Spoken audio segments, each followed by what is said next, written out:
할렐루야. 옆에 사람들 인사하시기 바랍니다. 예수님 부활하셨습니다. 또 그렇게 말해 주시기 바랍니다. 그 부활이 예수님에게만 머문다면 우리와 아무 상관없습니다. 시작.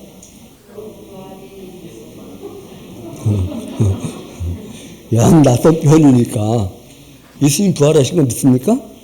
다 믿잖아요. 그런데 그 부활이 예수님에게만 머물러 계신다면 저와 여러분에게 아무 상관이 없다는 거예요. 한국은행에 돈이 아무리 많아도 저와 여러분 지갑에 돈이 없다면 그 돈은 아무 상관이 없다는 말이에요. 한번 그 옆 사람에게 그렇게 말씀해 주시기 바랍니다. 예수님의 부활이 나의 부활로 연결되어집니다. 여기까지 이어질 때 이것을 복음이라고 하는 거예요. 복음이 시작되었고 복음이 진행되어지는데 그 부활의 소망이 나에게 임할 때에 복음이 나에게 완성되었다. 복음이 시작되었지만 복음이 진행되었지만 어떤 사람에게는 그 복음이 완성되어지는데 어떤 사람에게는 그 복음이 완성되어지지 않냐므로 겉도는 제목을 그렇게 잡았습니다. 없는 것을 있는 것으로 부르시는 하나님. 오늘 본문과 제목이 따로 노는 느낌인데 말씀을 들은 이 이후에도 따로 노는지 말씀을 듣고 나니까 그렇구나. 없는 것을 있는 것으로 부르시는 하나님이시구나. 내 안에 생명이 없었는데 내 안에 생명이 있는 것으로 부르시니 내 안에 생명이 있구나. 내 안에 생명 없는 죽음이었는데 생명이 있는 것으로 나를 부르시니 내가 생명이 있구나. 이렇게 여러분 안에 정리가 되어진다고 한다면 아마 본문과 제목과 따로 놀지 않고 이어지는 제목이 되지 않겠는가. 우리는 한번 질문을 던져 보아야만 합니다. 누구에게? 스스로에게.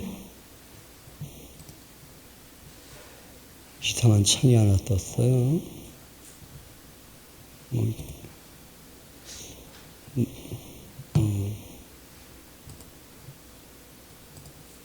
우리는 스스로에게 질문을 던져 보아야만 합니다. 하나님과의 관계가 가장 중요하다고 여기며 살아가는가? 여러분의 삶의 현장 속에서 하나님과 관계가 가장 중요하다, 가장 우선이다, 이렇게 여기며 살아가고 있는지에 대한 스스로의 질문을 던져 보아야만 합니다. 아니라면 나의 필요에 의해서 하나님을 찾으면서 다시는 하나님을 찾지 않아도 되기를 바람으로 하나님을 찾고 있지는 않은지, 다시 말하면 하나님께 나와 하나님을 찾아서 한 방에 문제가 해결됨으로 말미암아서 하나님 없이도 편히 살아갈 수 있기를 바람으로 하나님을 찾고 있는 것은 아닌가 스스로 한번 질문을 던져 보아야 한다는 것입니다. 그리고 또 우리는 또 하나의 질문을 던져 보아야만 합니다. 구원이 무엇일까? 그리고 그 구원이 절대적인 가치가 있다고 여기지는가?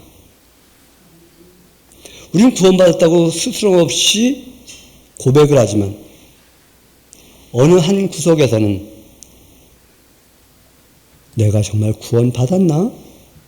구원이 무엇이지? 구원의 상태가 어떤 것이지? 라고 묻는다고 한다면 정말 이것이 구원이다 이렇게 말해줄 수 있는가? 이것이 구원이라고 옆에 있는 사람들에게 정리해 줄 수 있는가? 우리는 구원받았다고 합니다. 그래서 어린아이 찬송으로 나 구원받았네, 너 구원받았네, 우리 구원받았네 하면서 하는데 그 구원이 무엇이냐? 그 구원의 상태가 무엇인가? 또 하나의 질문을 던져보고 싶습니다. 하나님이 가장 중요하게 여기는 것은 과연 무엇일까? 하나님이 가장 중요하게 여기는 것이 무엇일까? 그냥 원론적인 답으로 이렇게 말할 수 있습니다. 저와 여러분이 구원받는 것입니다. 할렐루야? 근데 구원이 무엇인데, 어떤 상태가 구원인데 라고 묻는다고 한다면 그것에 대해서 명료하게 말할 수 있는 거예요. 오늘도 앞과 뒤는 모르지만 중간을 들어보니까 그런 말을 하는 것 같아요. 줌으로도 나오니까 들어와 봐.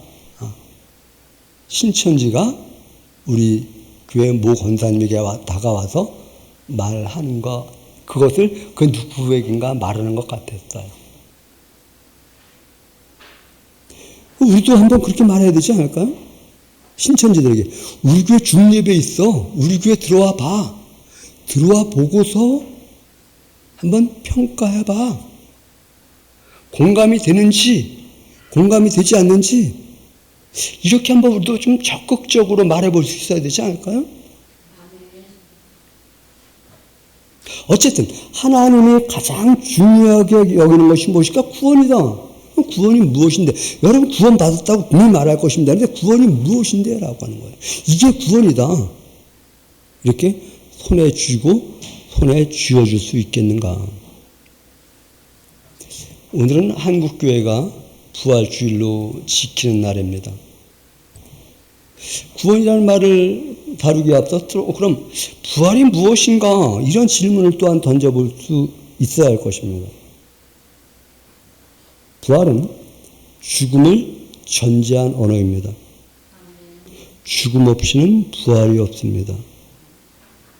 이 말은 죽으면 부활한다.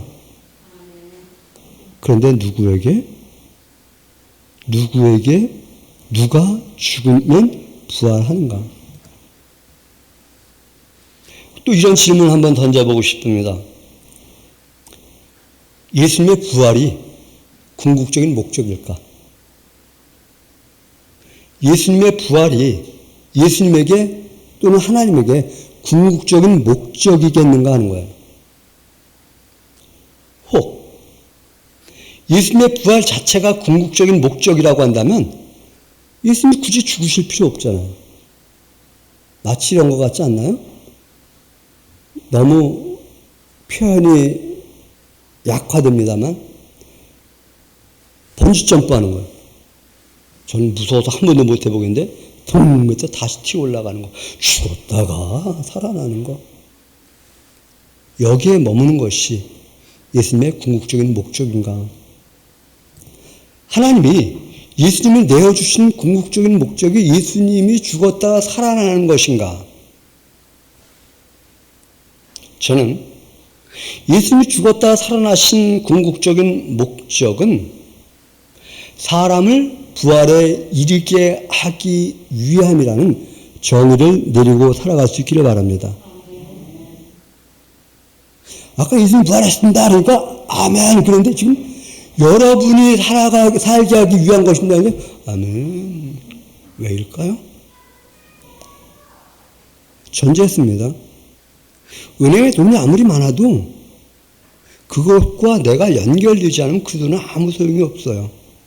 하나님이 죽은 자 가운데서 살리시는 하나님이고 그래서 사람으로 오신 하나님 예수님이 다시 살아나셨다고 하지만 그 살아나신 부활이 나와 연결되지 않는다면, 여러분과 연결되어지지 않는다고 한다면 이것은 여러분에게 아무 소용이 없기 때문에 이것은 복음이 되어지지 않습니다. 나의 부활을 염두하지 않는 예수님의 부활 신앙은 저와 여러분에게 아무 소용이 없어요. 예수님의 부활을 말하는 것은 저와 여러분이 부활한다는 것을 염두하고 전제하고서 이것을 키우는 것인데, 예수님의 부활은 어마어마하게 키우는데 내 부활은 키우지 못한다고 한다면 이 시간 여러분들이 그렇게 호소하고 싶어요. 여러분이 부활하게 하시는 것이 하나님의 부활, 우리 예수님이 부활하신 부활의 궁극적인 목적이다라고요. 나의 부활을 염두하지 않은 예수님의 부활은 은행에 아무리 많은 돈이 있다 할지라도 그것이 나와 연관되지 않음과 동일합니다.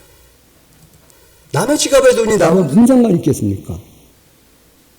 남의 주머니에 있는 돈이 나와 호환이 되신다고 하면 그 돈은 가치가 있는 것인데, 옆에 있는 사람이 예수님으로 말미암아 부활인데 그 부활과 내가 호환이 되어진다고 한다면 나에게 의미와 가치가 있는데,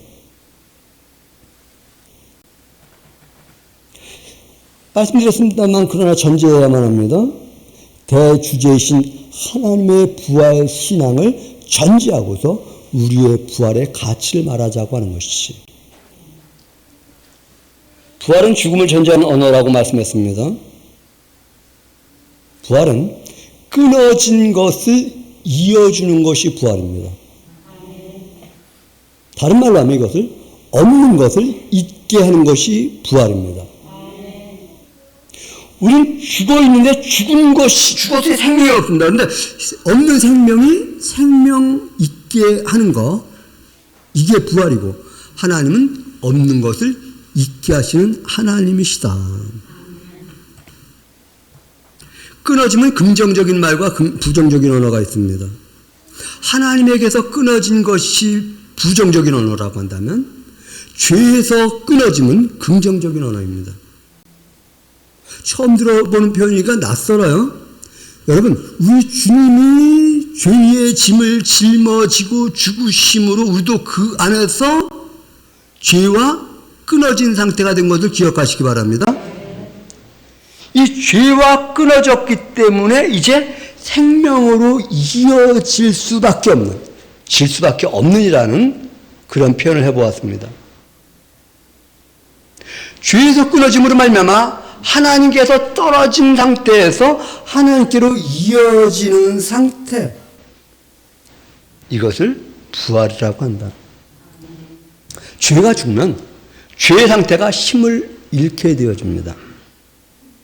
예수님은 죄가 죽게 하기 위해서 이 땅에 오신 것을 기억하시기 바랍니다. 그럼 저와 여러분 안에 죄가 힘을 잃어야 되는데, 죄가 죽음으로 죄가 힘을 잃게 되니, 즉 죄가 우리에게서 끊어지니 생명과 이어지게 되는 것,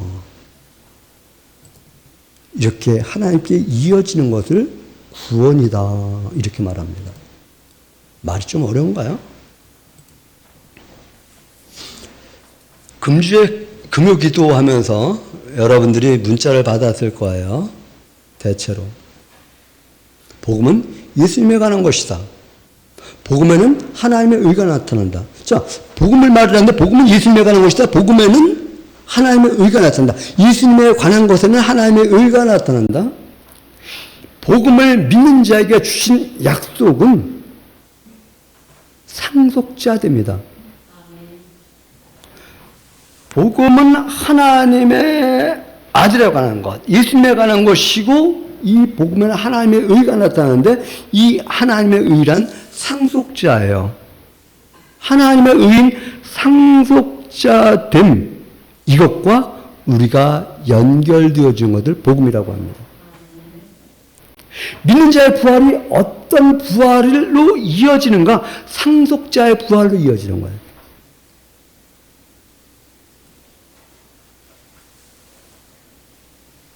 하나님께 이어졌는데 이어진 것도 끝난다? 아니요. 상속자로의 이어짐으로의 무한한 진행형이라고 표현해 볼까요?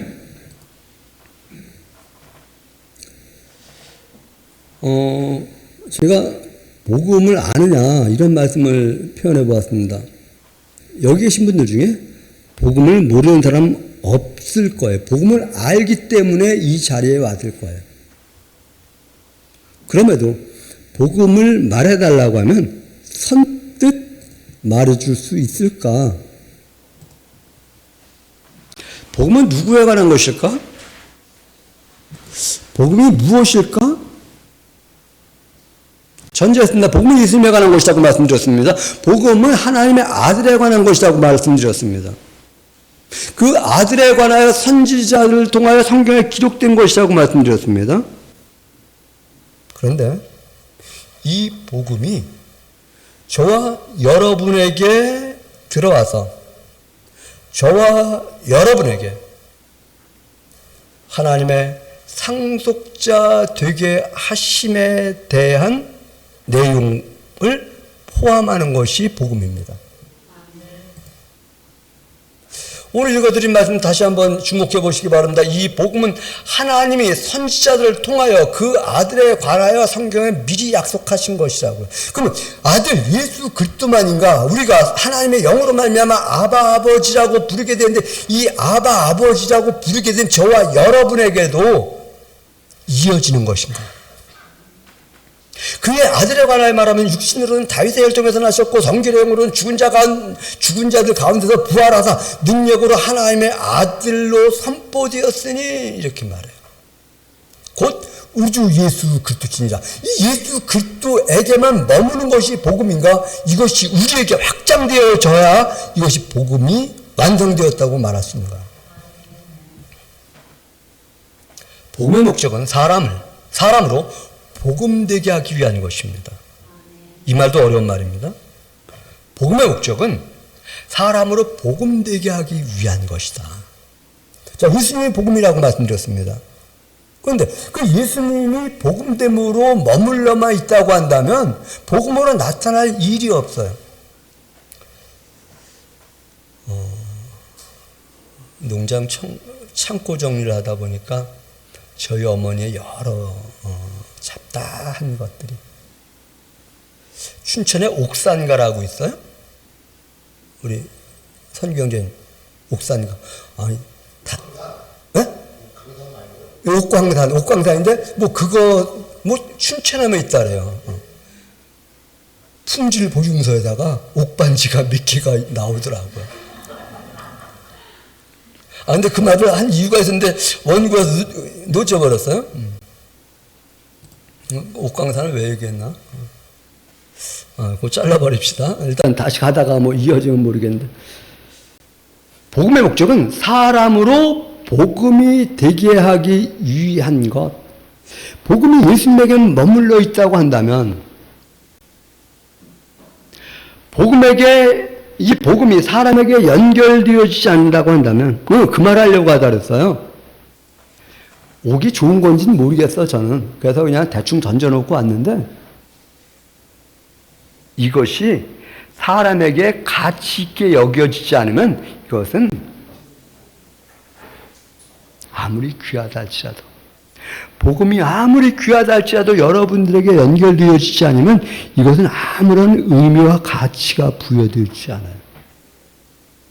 가치 없어서 가치 없음이 아니라 가치를 모르기 때문에 그 가치를 받아들이지 않기 때문에 나와 아무 상관이 없는.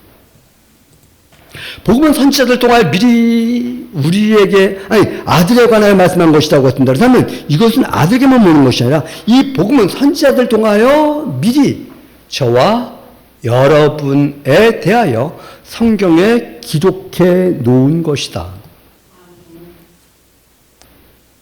사람으로 말하면, 아들로 말하면 아니라 사람으로, 저와 여러분으로 말하면 왕의 혈통을 이었고, 다른 성경하고 좀 연결이 되고 있나요?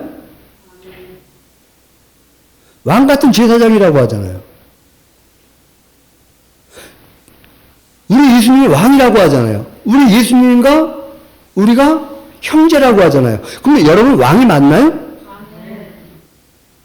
근데 이것이 낯설어. 그렇게 표현하기에는, 그렇게 받아들이기에는, 아니요, 예수님이 왕이면 여러분도, 우리도 왕이다. 그게 복음이에요.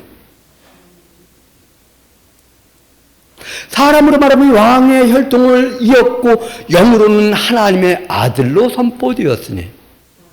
여러분 하나님의 자녀 맞습니까? 이것에 대한 확실한 소신을 가지고 살아갈 수 있기를 바랍니다. 예수님의 아들과 다 알아요.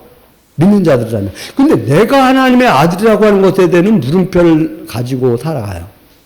정말일까?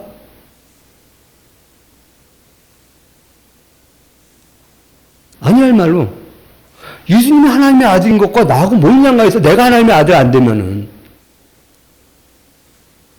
옥이 아니라 금이 한 양이 딱 나왔다고 해요. 귀가 좀 번쩍 뜰 텐데, 그렇죠? 금이 한 양이 있으면 뭐해? 나하고 뭔 상관이 있어? 내가 귀하게 가치 있게 여기지 않는다고 한다면. 복음은 사람이 하나님의 아들됨이요 아들됨뿐만 아니라 하나님의 상속자됨에 대한 내용이 복음이다. 여러분 하나님 상속자 맞으십니까?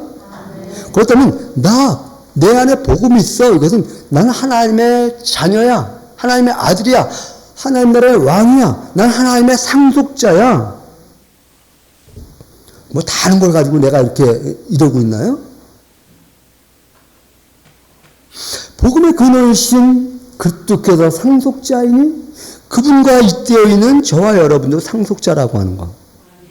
복음의 근원이신 그리스도께서 살아나심처럼 저와 여러분이 다시 살아나게 될 것이라고 하는 이것과 잇대어 살아가는 성도들 되시기 바랍니다. 예수 그리스도와 끊어진 상속권을 다시 잇는 것. 이것이 바로 복음이다. 사람이 하나님의 상속자됨. 다른 말은 사람이 하나님과 잇대어 있게 됨. 그것이 누구에게는 복음이고 누구에게는 복음이 아닙니다. 난 하나님께 잇대어 있어. 난 하나님의 상속자야. 이것이 여러분들에게 믿음으로 받아들여진다고 하면 그것은 여러분의 복음입니다. 근데 이것이 나에게 있는데 여러분에게 없다면 여러분에게 복음이 되어지지 않는다. 또 다른 질문을 조금 생각해 보고 합니다. 부활이 무엇일까? 부활은 죽음을 전제한 언어라고 말씀드렸습니다. 예수님의 부활이 궁극적인 목적이 아니라고 말씀드렸습니다. 예수님의 부활은 사람의 부활을 알게 하기 위함이라고 여러분들에게 말씀드렸고, 이것이 부활신앙의 완성이다, 이런 말씀드렸습니다. 그때 이 부활신앙의 복음이 우리에게, 여러분에게 복음이 되어지는 것입니다. 이런 질문을 한번 던져보고 갔으면 좋겠어요. 사람의 부활의 상태는 어떤 상태일까? 우리 부활한다 그러잖아요. 부활신앙이 있다 그러잖아요. 이제 예수님이 부활하실 때 나도 부활한다라고 하는 신앙으로까지 연결되어 있다고 한다면 그 부활의 상태는 어떤 상태인가? 여러분들 옆 사람에게 말해주지 말고 스스로 내 부활 상태는 이럴 거야. 이런 거야. 성경에 이럴 것이다. 이렇게 된다고 기록해 놓았어. 이것이 주마등같이 스쳐 지나가며 정리되어지고 있는가? 이것이 정리되어질 뿐만 아니라 정말 확신을 가지게 되어지는가? 우리의 부활의 모습은 글쎄요. 지난해 사과가 달렸는데 사과 모양이 이렇게 생겼다면 올해도 사과 모양이 이렇게 달릴 거야. 우리는 이러한 선지식을 갖게 되어집니다. 부활의 첫 열매이신 예수님의 부활의 모습을 보면서 우리도 이렇게 부활될 거야. 이러한 선지식을 가져야 되고 또한 정리해 놓을 때에 이 선지식에 의해서 침이 넘어가든가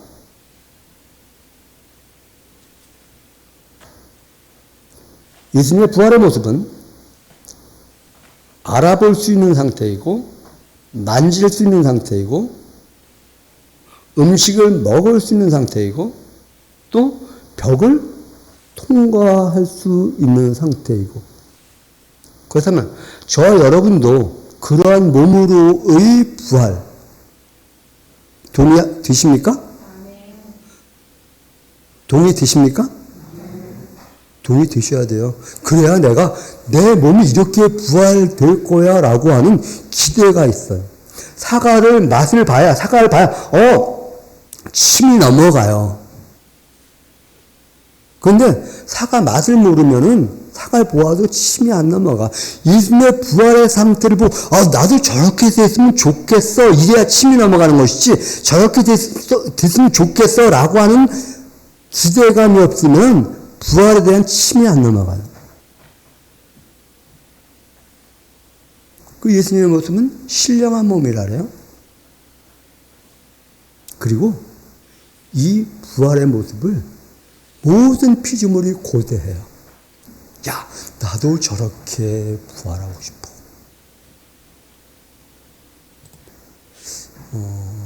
조금 조심스러운 표현이요. 그걸 뭐라고? 요정. 요정이 이곳과 저곳을 넘나드는 어떤 이미지를 갖고 있죠. 그리고 그것을 어린아이의 눈으로 보면 신비롭게 여기죠. 그런데 저와 여러분이 이곳과 저곳을 넘나든다고 한다면 저와 여러분도 신비로운 마음을 다시 소유하게 되지 않을까요?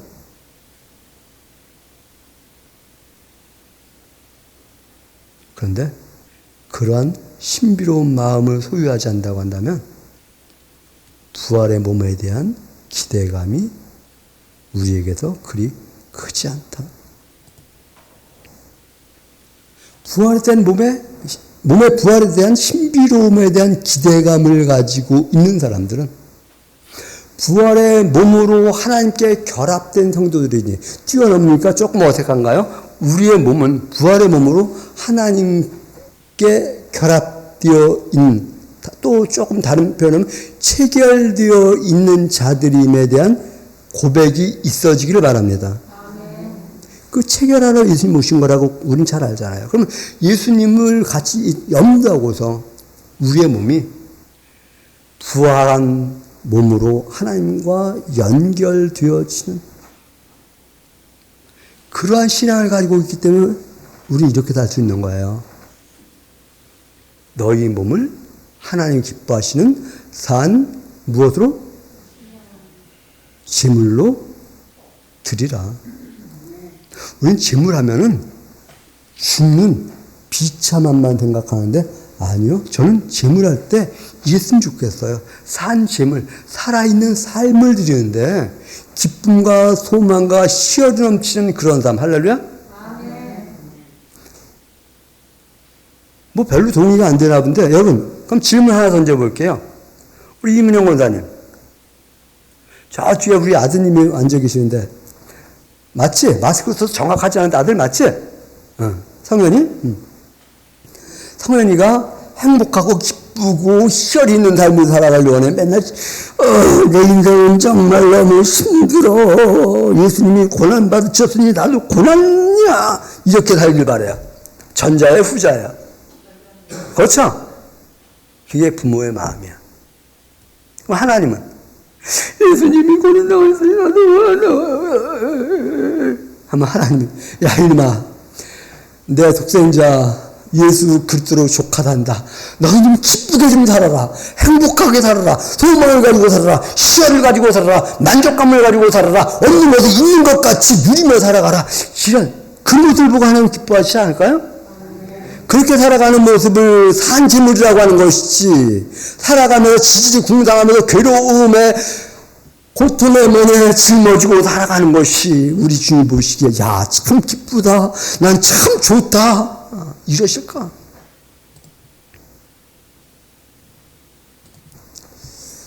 복음을 주신 하나님, 부활을 주신 하나님, 어떤 하나님일까? 없는 것을 있는 것 같이 부르시는 하나님이시다.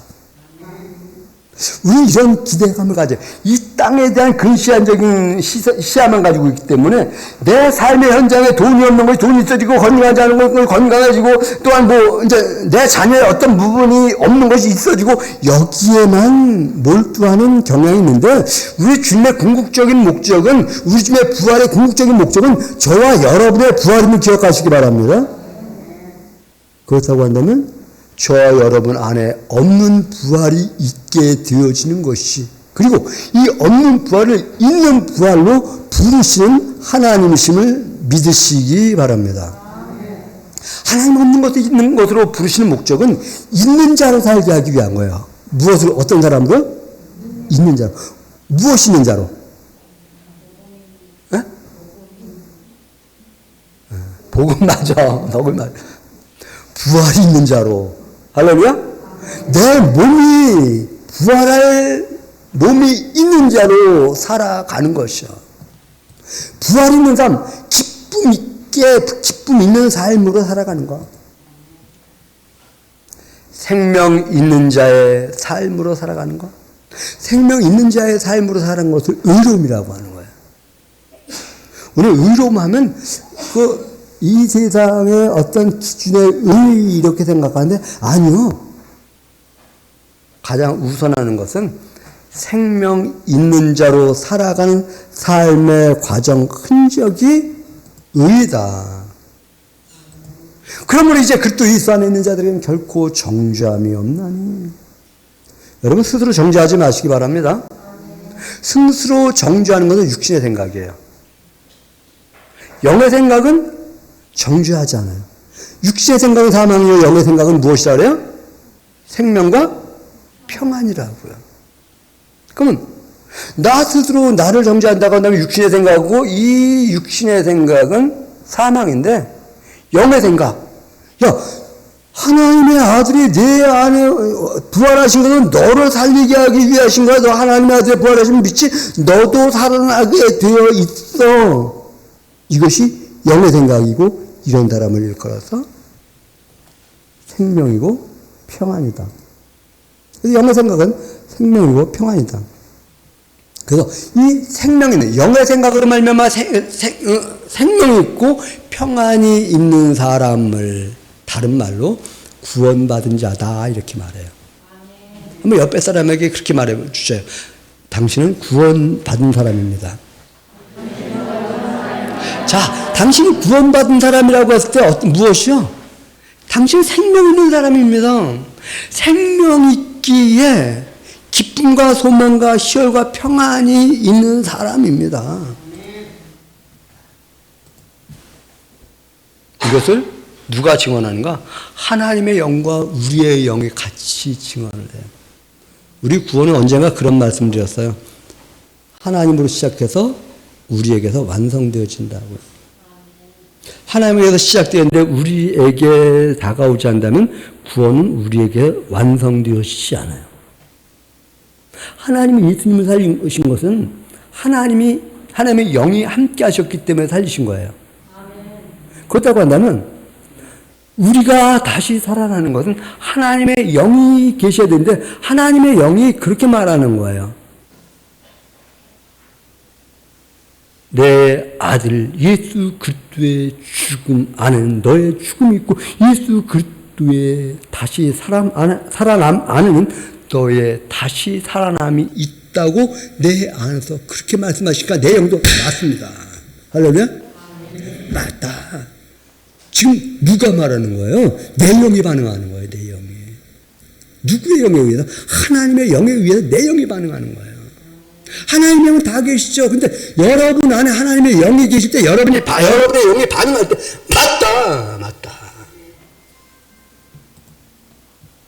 하나님의 영이 우리와 함께 계시면 나의 죽을 몸도 살리신다.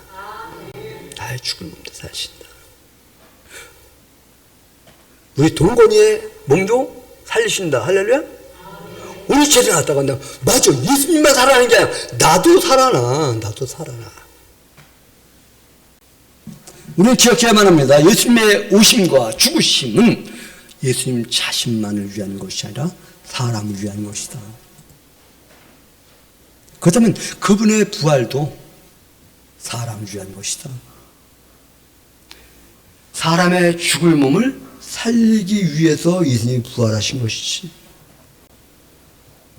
하나님의 사람으로 하나님을 친근한 아버지라고 부르게 하십니다. 아빠 아버지라 부르는 자.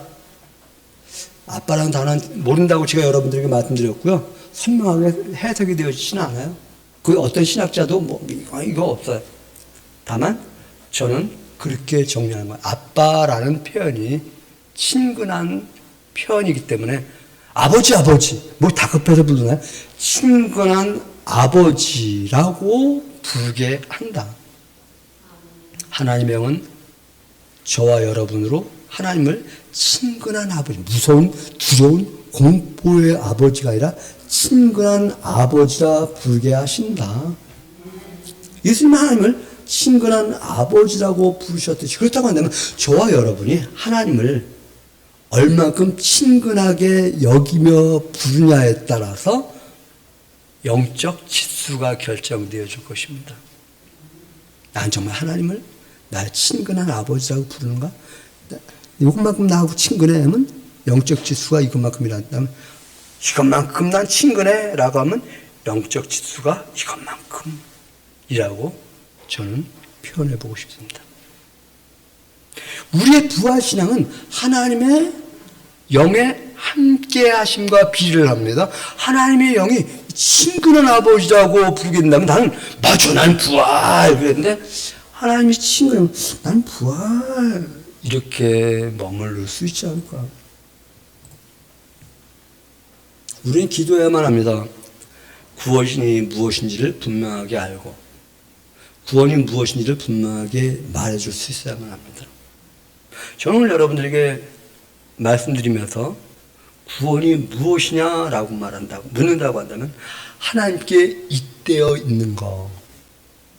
한번 옆 사람에게 그렇게 말해주시기 바랍니다. 하나님께 잇대어 있는 거. 하나님께 잇대어 있게 하기 위해서 우리 주님 오신 것이고 잇대어 있게 하기 위해서 부활하신 것이고 잇대어 있기 위해서 죽으신 것이고 무엇이 구원이라고요? 하나님께 잇대어 있는 거. 나 구원받았어 그런데 하나님께 잇대어 있지 않다고 한다면 나 구원받았어 그런데 거미줄 같은 것으로 잇대어 있다고 한다면 나 구원받았는데 동화밧줄 같은 것으로 잇대어 있다고 한다면 상상적인 언어를 표현해보는 것입니다. 그리고 하나님께 잇대어 있는 사람은 우리 예수님이 하나님의 상속자이듯이 우리도 하나님의 상속자 되어지는 것, 이런 사람임을 알기 때문에 내 삶이 일상에서 기쁨과 즐거움과 소망으로 살아가는 산 재물이 되는 거. 산 재물이라고 할 때 막 그런 재물을 생각하지 마시기 바랍니다. 알았으면 좋겠습니다. 산 재물이라고 하는 것은 한때는 기쁜 거. 나 부활한 몸이 신령한 몸이야. 이 신령한 몸은 이렇게 통과돼야 충분히 인지하고 인식할 수 있어.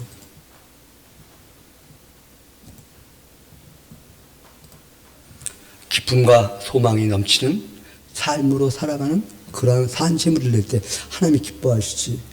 나는 죽은 자입니다. 맨날 죽겠습니다. 문득문득 그 고백이 없으라고 하는 건 아니에요. 그런데 그 지수가 더 많다고 한다면 복음이 무엇일까? 하나님의 상속자됨이 복음입니다. 복음이 예수님에게만 머문다고 한다면 이 복음은 저와 여러분에게 아무 소용이 없습니다. 남의 지갑, 은행에 있는 돈, 그것이 나와 연결되어 있지 않다면 아무런 의미가 없습니다. 부활이 무엇일까? 생명 없는 것이 생명 있어짐의 상태가 되는 것이 부활입니다. 사람의 생명 없음이 생명 있어지는 것, 이것이 부활입니다. 상속자가 되었는데 생명이 없다고 한다면 무슨 의미가 있겠는가? 구원이 무엇인가? 생명 없는 사람에게 생명이 있음으로의 하나님께 잇대어지는 것, 그래서 하나님의 상속자가 되어 있는 것, 상속자인데 생명으로 이어져 있는 것. 저는 오늘 여러분들에게 그런 말씀 드린 것입니다. 부활이 예수님에게만 머문다고 한다면, 복음이 예수님에게만 머문다고 한다면, 구원이 예수님에게만 머문다고 한다면 무슨 의미가 있는가? 가치는 있지만 저와 여러분에게 아무런 의미가 없다는 말씀 드리는 거예요. 가치 있는 분을 저와 여러분에게 의미 있게 만들기 위해서 복음은 우리에게도 구원은 우리에게도 부활은 우리에게도 나에게도 이러한 사람들에게 말씀하시는 것이죠. 너의 몸을 하나님 기뻐하시는 산 제물로 드리라. 산 제사는 어떻게 드리는 것일까? 부활의 소망을 가지고 기쁘게 살아가는 것, 하나님께 잇대어 있음을 가지고 기쁨을 가지고 살아가는 것, 하나님의 상속자 된 것에 대한 기쁨을 가지고 살아가는 것이 산 제물 되는 것이다 라고 하는 것을 염두하면서 부활신앙이 예수님에게만 머무는 것이 아니라 여러분에게까지 이어지는 복된 인생 살아가시기를 주님의 이름으로 부탁드립니다. 기도합니다. 고맙습니다. 하나님, 저희로 하여금 복음이, 부활이, 구원이 무엇인지를 분명히 알고 분명히 말해줄 수 있는 복된 인생들 되어지도록 은혜를 도와주시옵소서. 감사드리며 예수님의 이름으로 기도드렸습니다. 아멘.